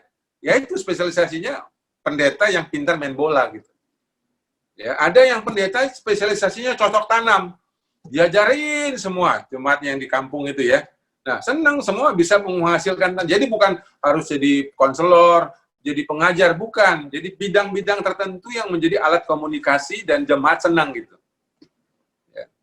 Mungkin di bidang seni misalnya ya, jago di bidang paduan suara, musik, vokal grup, tapi Anda betul-betul ahli di situ, nggak setengah-setengah. Pasti jemaat senang deh, pasti jemaat senang. Baik Bapak Ibu, sambil saya sebentar akan membacakan pertanyaan di chat room. Sekali lagi Bapak Ibu bisa raise hand, dan nanti saya akan berikan kesempatan bagi Bapak Ibu untuk bertanya secara langsung kepada Pak Julianto. Baik, pertanyaan dari Pak Luki Lau dari Manado. Bagaimana cara mengkonseling pendeta yang mengalami masalah rumah tangga, menghadapi gugatan cerai dari istri, di mana suami juga sulit mengikuti arahan dari kita untuk menghampiri sang istri dalam sikap kerendahan hati. Jadi mungkin maksudnya begini, Bang. Pak Luki Lau ini punya teman pendeta yang digugat cerai oleh istrinya. Dan si suami ini sepertinya keras hati, tidak mau mendengarkan arahan dari kita. Bagaimana menghadapi rumah tangga pendeta seperti ini? Apa yang bisa saya lakukan sebagai teman, maksudnya, sebagai hamba Tuhan? Oke, saya lebih senang sebenarnya kalau masalah pribadi dibawa ya. Tapi kalau masalah orang, saudara perlu tahu, kalau kita belajar counseling itu, setiap kasus itu ada sejarahnya latar belakangnya. Ya. Ada sistem keluarga, sehat apa tidak, ya. Ada fungsi-fungsi pernikahan, berjalan apa tidak, ya. Ada kekerasan dalam rumah tangga apa tidak. Jadi semua itu saya nggak punya isunya, saya nggak punya informasinya. Jadi kalau ditanya bagaimana membantu, saya juga nggak tahu. Jadi kalau udah kasus-kasus seperti ini, counseling pun 6 bulan belum tentu selesai. 6 bulan belum tentu selesai, ya. Dan banyak counseling keluarga yang tidak bisa, istilahnya gini, kontraindikasi, artinya masalahnya banyak itu. 1, kalau sudah ada gangguan jiwa. 2, kalau sudah ada orang ketiga. Ya, 3, yang bersangkutan tidak mau di-counseling. Nggak bisa. Jadi tidak semua kasus keluarga itu bisa dibantu. Nggak bisa. Ya, jadi kalau saya ditanya sekarang bagaimana membantunya, saya kira mesti mencari bantuan ya. Di Manado kita punya beberapa konselor, bisa lihat di aplikasi Theodorus. Thank you. Saya senang kalau kasus pribadi, kalau kasus orang saya menyerah, nggak bisa tahu saya jawabnya. Ya, siap. Berikutnya pertanyaan dari Ibu Jenita dari Batu. Shalom, menurut Bapak berapa persen peran kondisi keuangan itu berpengaruh bagi kelancaran pelayanan seorang gembala? Wah, kalau Bagaimana kalau menurut tanya persentase saya nggak tahu. Tapi mempengaruhi iya. Ya. Tapi menentukan secara mutlak tidak. Karena tentu kita tahu bahwa banyak hamba Tuhan di dalam kesederhanaan di kampung, di desa, mereka bisa survive. Tapi di mana kita berada, di mana kita melayani, dan berapa umur anak kita yang harus sekolah, ya tentu waktu bayi sama anak kita sudah SMA, perguruan tinggi pasti berbeda gitu. Jadi kalau ditanya berapa persen pengaruhnya saya nggak tahu. Tapi kalau tanya berpengaruh, iya. Dan ada konselor-konselor khusus bidang keuangan yang mereka udah sekolah di bidang keuangan.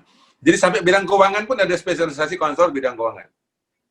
Saya bukan ahlinya di situ. Ya. Wah, ini Bang Freddy pertanyaannya susah-susah sih jawabnya nih.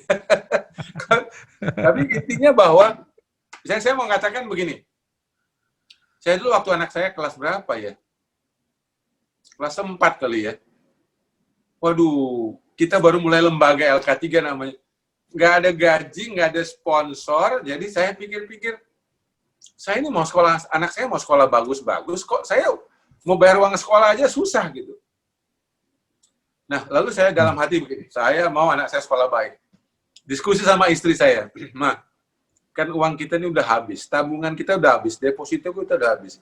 Kita bisa bikin apa supaya kita punya uang dan tidak minta-minta?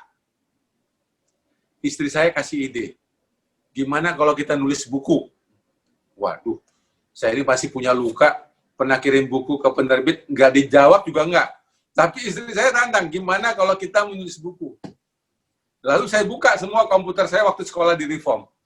Saya kumpulin, terus ketemu tema, seni merayakan hidup yang sulit. Dan itu pintu dipakai Tuhan, buku saya itu laku sekali di Gramedia. Buku Mencintai Nggak Terluka juga laku. Nah, kadang-kadang kita perlu berdoa, perlu hikmat, juga perlu kompak sama pasangan kita untuk mencari ide. Kalau berdua, itu lebih kuat. Maka kami akhirnya berdua menjadi penulis. Saya menulis, saya mengedit. Jadi kadang-kadang hikmat itu, saya kira setiap keluarga beda-beda lah. Ya. Saya kira sumber keuangan itu dari Tuhan, tapi ide mesti dari kita. Saya kira itu yang bisa saya jawab. Thank you. Ya, terima kasih Bang Julianto. Sekali lagi Bapak Ibu, kalau Bapak Ibu mau bertanya bisa mengajukan pertanyaan dengan cara raise hand bagi Bapak Ibu yang ada di ruang Zoom. Saya akan sambil mengecek sebentar di Facebook. Belum ada pertanyaan. Oke, saya mau bertanya Bang, kalau boleh nih ya. Saya pernah mendengar ya materi dari Bang Julianto tentang monster pribadi. Apakah atau bagaimana kita mengenali ini, khususnya para pendeta ya, mengenali monster pribadi, dan apa itu monster pribadi? Mungkin banyak yang belum tahu. Nah, dalam buku itu sebenarnya dijelaskan ya, mungkin kalau bisa dibaca juga baik. Itu area-area sensitif ya, area-area yang sangat mengganggu, yang sering kambuh ya. Jadi misalnya ada orang yang area kelemahannya itu uang. Apakah pelit sekali, boros sekali, atau menggunakan uang yang bukan uangnya. Ada orang area sensitifnya itu seks ya. Di situ dia sangat rapuh. Ada orang area rapuhnya itu gampang tersinggung. Ada yang gampang sedih, ada yang gampang marah. Jadi monster itu artinya hal-hal yang menakutkan orang di sekitar kita. Kita suka sekali menjadi batu sandungan di luar di sekitar kita. Jadi ada orang yang gampang cemburu. Jadi pokoknya area-area sensitif dan ini menjadi duri yang terus-menerus mengganggu pasangan kita ya. yang mengganggu anak-anak kita atau orang-orang teman sekerja kita. Tanya aja sama mereka, apa yang menurut kamu kelemahanku yang mengganggu kamu kalau kita sama-sama? Tanya aja. Nah, itulah monster. Hal yang menakutkan. Thank you. Terima kasih. Saya punya pertanyaan 2, Bang. Kata boleh ya. Dari materi yang sudah disampaikan dari jalan pemulihan, poin nomor 4 dan 5 tentang merekayasa lingkungan. Bagaimana kita bisa melakukan hal itu? Merekayasa lingkungan, dan berikutnya mereposisi karir. Kapan dan bagaimana, ketika situasi seperti apa kita bisa mengambil keputusan untuk mereposisi karir ini? 2 itu, silakan Bang. Ya, ini 2 isu yang berbeda ya. Ya. Kalau lingkungan itu bicara kota. Saudara di kota A sekarang, Anda senang nggak? Anda bisa produktif nggak di kota itu? Ya, keluarga Anda oke nggak? Saya pernah pindah di Jakarta ke Salatiga karena saya merasa Salatiga lebih cocok pada waktu itu. Juga lingkungan, kompleks. Anda cocok punya rumah di samping gereja atau sebaiknya di luar gereja? Ya, cocoknya di tengah di kompleks atau di pinggir jalan, itu mengenai rumah yang cocok buat anak-anak kita juga sama pasangan. Rumah, ya. Jadi juga perlu merekayasa rumah. Ini rumah kami udah selama kami melayani Bukalka 3 hampir 20 tahun, rumah kami nggak pernah lebih besar tanahnya, nggak pernah lebih besar rumahnya. Cuman kami atur interiornya, ya kan, ganti keramiknya, ganti lampunya. Jadi kami lebih nyaman di rumah ini. Kamar tetap 2, gitu. Rumahnya nggak besar, 100 meter persegi. Nggak berubah selama 20 tahun saya sebagai karir saya sebagai seorang konselor. Tapi dibuat lebih nyaman ya, tempat tidurnya. Ya kira-kira begitu. Merekayasa juga sekolah. Anak tuh jangan terlalu jauh sekolahnya, kasihan anak kita. Seteres. Ya. Tempat kerja kita juga jangan terlalu jauh. Itu namanya kita dikasih hikmat untuk itu. Jangan berdoa, Tuhan, saya pindah kemana ya? Lah, yang masa tanya Tuhan pindah kemana? Kita sudah dikasih hikmat akal budi ya. Kita yang mikirin cocoknya untuk keluarga saya sejahtera, cocoknya di kota mana, lingkungan mana, di sekolah mana, ya kan? Nah, kalau karir ya ini sudah saya bilang tadi ada tes karirnya yang kita perlu tahu. Yang penting apakah kita masih bersemangat nggak dengan pekerjaan kita. Yang kedua, masih bisa mencukupi nggak kebutuhan keluarga kita. Yang ketiga, mengikuti panggilan dan tujuan hidup kita di awal apa tidak. Ya, kita jangan sampai melacurkan panggilan hanya demi uang atau demi jabatan, itu tidak ya. Saya dulu hampir meninggalkan konseling ini karena saya mau jadi motivator supaya uangnya banyak. Untung istri saya marah. Nggak boleh lari-lari jadi motivator. Ya, nggak ada boleh mundur-mundur. Istri saya bilang begitu, ya udahlah. Siap. Kita dipanggil jadi konselor, nggak boleh meninggalkan panggilan. Nah itu kadang-kadang ya kita mesti dengar suara istri lah. Ya, mungkin kita dengar suara Tuhan. Kalau suara istri aja kagak dengar, nggak bisa. Ini menarik nih. Bagaimana kita mendengar suara istri? Saat kapan? Nah ini menjadi pertanyaan ini. Itu topik lain tuh Bang Freddy. Lain topik ya, oke. Baik Bapak Ibu ya, tadi juga ada topik yang lain ya tentang generasi Z ya, generasi milenial. Tadi ada beberapa pertanyaan diajukan. Saya tidak akan membacakannya karena sesuai dengan pernyataan dari Pak Julianto itu tidak cocok untuk dibahas untuk topik ini. Mungkin nanti di lain waktu kita akan bahas di topik yang lain ya. Baik, saya akan membacakan sedikit lagi mungkin ya. Kalau boleh Bang ya. Ya. Masih bisa sedikit lagi ya. Oke. Ya, ini ada pertanyaan dari siapa nih? Pak Alfred Bunga. Pertanyaannya adalah, mengapa pendeta sering sungkan menegur seorang anggota dewan yang diketahui korupsi? Apalagi anggota dewan itu adalah seorang yang menjadi donatur terbesar bagi gereja tersebut. Maksudnya mungkin integritas seorang pendeta itu. Kenapa banyak pendeta, pertanyaannya, kenapa banyak pendeta yang tidak berani menegur? Itu mungkin pertanyaannya. Ya, kita nih ya, kalau fenomena begitu banyak lah. Kita kan nggak mungkin urus-urus ya. Jadi kita penting ya, jangan sampai diganggu oleh fenomena, fakta, peristiwa ya. Yang gitu-gitu banyak lah. Kita harus lihat esensinya. Sebenarnya numenanya itu apa yang bisa kita pelajari dari peristiwa itu. Misalnya kalau saya jadi pendeta, saya tidak akan begitu. Jadi kita belajar dari pengalaman kesalahan orang lain gitu.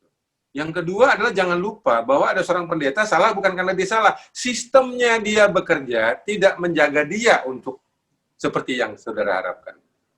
Jadi jangan lupa kita ini individu. Ada lembaga gereja lokal. Di atas gereja lokal ada sinodal. Nah, sistem pemerintahan kita, ya, budaya organisasi gereja kita, lembaga kita, itu ikut menentukan menjaga kita atau menjerumuskan kita. Jadi kalau udah individu, saya nggak mau menilai. Karena sekarang lagi, dia berada di lembaga yang mana? Ada yang menjaga pendeta ini nggak? Apakah kalau pendeta jatuh, jemaat tidak bertanggung jawab? Bertanggung jawab. Jangan dianggap itu dosa sendiri. Kita ada namanya dosa sosial. Ada dosa komunal. Ada dosa lembaga. Ada dosa organisasional. Jangan menghakimi satu pendeta hanya karena dia nggak bisa menegur anggota dewan. Jangan. Kalau saya jadi pendeta itu, dan anggota dewan itu sering kasih saya uang, saya tegur. Saya juga nggak akan tegur. Kecuali saya di backup oleh sistem. Nah, banyak individu pendeta jatuh karena dia tidak dilindungi oleh sistem. Tidak dilindungi oleh budaya organisasinya sendiri tidak sehat. Ya kan? Saya kasih contoh. Ini yang lebih apa ya? Lebih agak apa ya istilahnya ya? Ekstrem ya barangkali ya. Saya tahu persis seorang pendeta, seorang yang memimpin jemaat sampai ratusan ribu, yang ketahuan punya 3 istri, ya kan? Dilaporkan sama ketua sinodenya, ditegur? Enggak ditegur. Pertanyaannya kenapa? Lah, di dalam budaya sistem gereja itu ada nggak sistem budaya tegur-menegur di antara pendeta? Mungkin tidak ada. Dan setelah pendeta itu turun, yang diadukan ini jadi ketua sinode berikutnya. Jadi kalau dalam budaya organisasi itu sendiri tidak ada jaring pengaman, ya kita mau hakimi siapa? Orang dia ada di dalam satu budaya organisasi sebenarnya rapuh. Jadi siapapun jadi ketua sinode di situ. Siapapun jadi pemimpin gereja di situ, jatuh pada lubang yang sama. Jadi karena itu saudara, seideal-idealnya saudara punya cita-cita panggilan, saudara perlu menjaga berada di satu lembaga yang melindungi Anda. Kalau nggak melindungi, wah berat. Ya. Kita nggak bisa, saya pasti bisa lah. Anda juga jadi langsung dipilih jadi bupati juga. Sistem bupati, sistem pemerintahan itu berat Anda untuk jaga kehidupan yang namanya kehidupan suci. Sekali lagi, saya mengajar Anda, janganlah menilai individu demi individu karena dia ada dalam satu sistem. Ya, mudah-mudahan ini membantu kita. Thank you. Ya, Bang, ada lagi ini dari materi, saya lihat menarik juga, bagaimana mengembangkan hobi dan humor. Maksudnya, bagaimana membagi waktu dan segala macam? Apakah tidak nanti dinilai oleh jemaat, wah pendeta kok malah sibuk dengan hobinya? Bagaimana? Ya tentu kalau pilih hobi yang tidak menjadi batu sandungan, kayak saya main gitar, nyanyi, olahraga, jalan, ya kan, membaca, masa dilarang sama jemaat sih? Ya janganlah kalau hobinya balap-balap. Ya nggak mungkin lah ya. Yang kedua ya humor itu sebenarnya tidak perlu banyak waktu.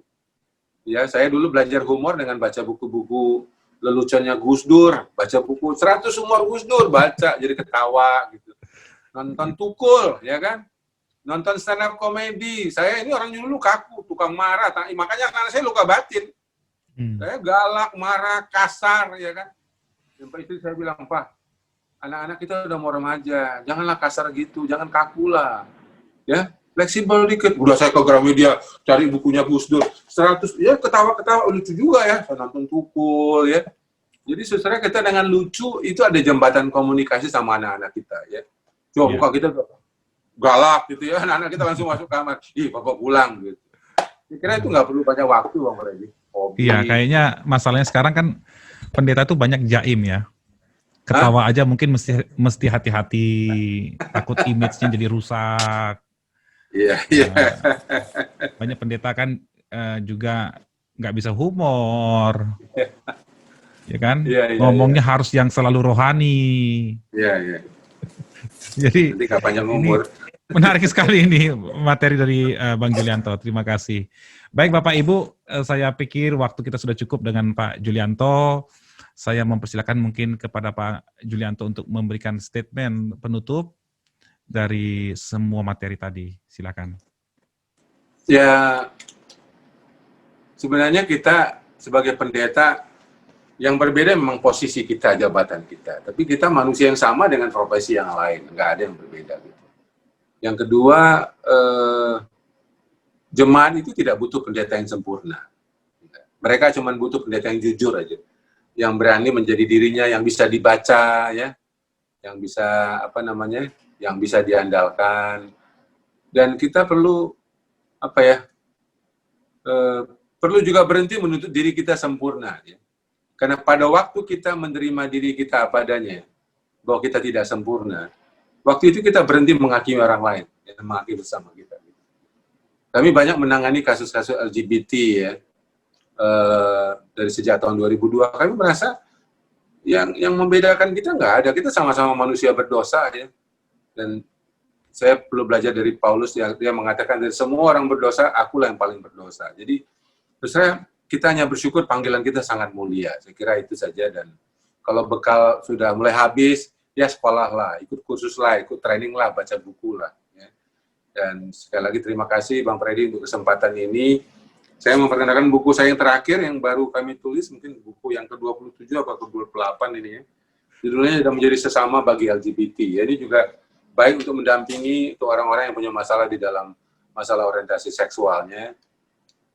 Mudah-mudahan membantu apa yang saya sampaikan walaupun terbatas. Thank you. Ya, terima kasih kita bersama. Banyak Pak Julianto Simanjuntak yang di sela-sela kesibukan yang sangat padat, yang saya perhatikan tuh padat sekali, mau meluangkan waktu bagi kami mengucapkan terima kasih untuk kesediaan Bapak. Dan sebentar kita akan tutup dalam doa. Saya nanti mempersilakan Pastor Sam Hatu dari California, salah satu mungkin yang paling senior, paling tua di antara kita semua. Senior. Om Sam Hatu untuk menutup dalam doa, dan setelah itu kita akan berfoto bersama. Silakan Om Sam untuk berdoa. Oh, haleluya. Bapa di surga, segala puji, hormat, juga syukur kami persembahkan kepada-Mu ya Tuhan. Karena akan boleh mendapatkan kesempatan yang istimewa untuk belajar banyak hal dari hamba-hamba Tuhan pada pagi hari ini. Dari Pak Julianto, Pak Freddy, dan teman-teman yang lain. Terima kasih Bapak untuk segala pelajaran yang telah diberikan pada pagi hari ini Bapak. Kami sangat mengucapkan syukur dan banyak terima kasih. Dan kami berdoa kiranya Tuhan menolong dan memberkati kami semua. Dan kiranya Tuhan memperlengkapi kami masing-masing. Dan kiranya oleh anugerah Tuhan, kami boleh mengetahui dengan pasti akan panggilan kami dan di mana Tuhan tempatkan kami. Sehingga kami boleh menjadi berkat. Dan boleh melanjutkan dan penuh sukacita dan damai sejahtera. Dan saja kami diberkati, keluarga kami diberkati, dan orang yang kami layani pun diberkati. Terima kasih Bapak, berkati Pak Yulianto dan Ibu dan keluarganya. Berkati semua ya Tuhan. Dalam pelayanan kiranya banyak orang boleh dibawa kepada Kristus dan boleh sungguh-sungguh diberkati oleh Tuhan. Berkati Bapak Freddy dan semua teman-teman kami yang sudah ikut dalam seminar ini Bapak. Kiranya Tuhan memberkati kami semua. Kiranya Tuhan menolong sampai pada 2 minggu lagi akan datang dalam program yang berikut. Kami serahkan semua ke dalam tangan anugerah Tuhan.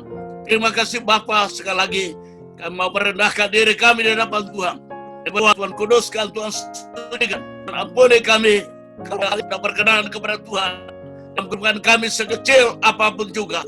Dan kami berdoa Allah yang Maha Kudus terus mengurapi kami, memenuhi kami, dan Tuhan pakai kami semua untuk menjadi berkat bagi dunia ini. Terima kasih Bapa, di dalam nama Tuhan Yesus kami berdoa. Haleluya. Men, terima kasih Om Sam. Kita akan foto bersama. Bapak Ibu, mohon kameranya dinyalakan. Sekali lagi Bapak Ibu, agar dapat menyalakan kameranya, kita akan berfoto bersama. Silakan kamera Bapak Ibu dinyalakan. Saya akan melakukan foto dari sini. Ada 3 screen ya. Mohon tidak ada yang mengirimkan pesan dulu di chat, karena supaya kita bisa berfoto bersama ya. Oke, siap. Kita berfoto bersama ya. Mikrofon, video dinyalakan. Senyum semua. Satu, lihat kamera. 1, 2. Oke. Sebentar, masih tahan. Ada 2 layar lagi. 1, 2. Sekali lagi. Sekali lagi. 1, 2. Ya. Mikrofon boleh dinyalakan, Bapak Ibu boleh menyapa atau mengucapkan terima kasih kepada narasumber kita. Silakan, Bapak Ibu boleh menyalakan. Terima kasih Pak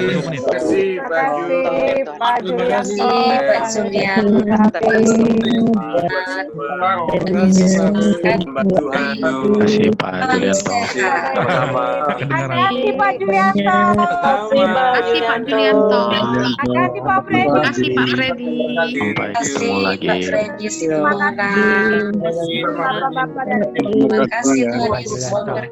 Thank you Bang Biston. Sehat. Terima kasih semua Bapak Ibu. Sehat ya. Yang memberkati semua. Salam sehat. Terima kasih dari cucu. Thank you. Iya, terima kasih Bapak Ibu. Sampai berjumpa kembali. Ya, Bang. Saya bisa tanya Pak Yulianto di 3. Iya, Om Sam. Tahun berapa kalau di Batu saya? Kenapa Om Sam? Saya mau tanya Yulianto apa pernah di 3 di Batu? Iya, saya angkatan tahun 83 sampai 88. 83 sampai 88 Om. Angkatannya Roland. Oh begitu, waktu itu kami sudah di Brasil rumahnya. Iya, sudah di Brasil. Tapi saya masih ingat Pak Yulianto waktu kami di tahun 2016 waktu reuni. Ingat. Saya ini temannya Pak Talisi Duhundraha, anaknya menantunya Ibu Talisi saya. Om. Iya. Oh begitu. Ya. Wah, luar biasa. Puji Tuhan, Pak. Terima kasih. Om. Ya, Om Sam sudah siap-siap dari jam 4 pagi. Hebat ya Om Sam, sana pagi ya. Ya, jam 5 pagi mulai, sekarang jam 7 pagi di Hebat nih Om Sam. Bangun pagi. Salam Ibu sama anak-anak semua, keluarga, teman-teman hamba Tuhan. Tuhan berkati kita semua. Iya. Amin. Terima kasih. Ada Pak Hudus juga, Pak Hudus. Ada Pak Hudus. Silakan menyapa sebentar ke Pak Julianto.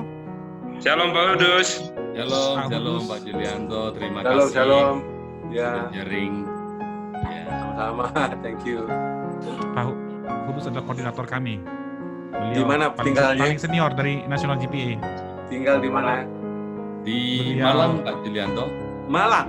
Di Sati. Malang. Oh, Sati. Iya, kita ketemu di Iya. Malang waktu itu. Tahun lalu ya. Iya, saya. Ya. Beliau direktur pasar sarjana di Sati. Oh, gitu. Iya. Iya. Sama yang itu yang baru lulus dari Manila itu siapa yang ambil dokter di Manila itu, Bu? Ibu siapa itu namanya? Oh iya, Ibu Ingrid. Ya, Ibu Ingrid ya. Ya. Saya ketemu di Manila tuh, Ibu Ingrid. Ya. Iya, Pak. Jadi Pak Hudus, Dr. Hudus adalah angkatan pertama dari Indonesia, ya, Dallas GPA. Oh. Jadi lulusan Wow. pertama tahun 2007 kalau nggak salah. Oh, udah lama sekali ya. Ya, 13 tahun ya. buah sulung. Ya, begitu Bapak Ibu ya. Oke. Silakan menyapa Pak Julianto. Saya akan tutup 1 menit lagi. Ya, terima kasih Pak Julianto ya. Sama-sama. Ipon, terima kasih. lagi Pak Julianto. Ya, Kami aturkan terima kasih banyak buat doakan materi anak malam saya nanti ini. Desember Moze yang tadi Ade itu. Nanti Desember ini wisuda. Kami rencana mengunjungi dia di Dallas. Tolong doakan supaya nggak kena COVID. Puji Tuhan. Dallas, Terima Texas kasih. ya. Terima kasih Pak Julianto, Pak Freddy. Sama-sama, thank you. Ya, Ya, Ibu. Tuhan berkati ya. Bye. Terima kasih Ya, Pak Bang Freddy, thank you ya. Ya, Bang. Ya. Terima kasih. Baik, Bapak Ibu. Yuk. Waktu kita sudah cukup. Iya. Tuhan Yesus memberkati. Ya, Tuhan Yesus memberkati. Halo.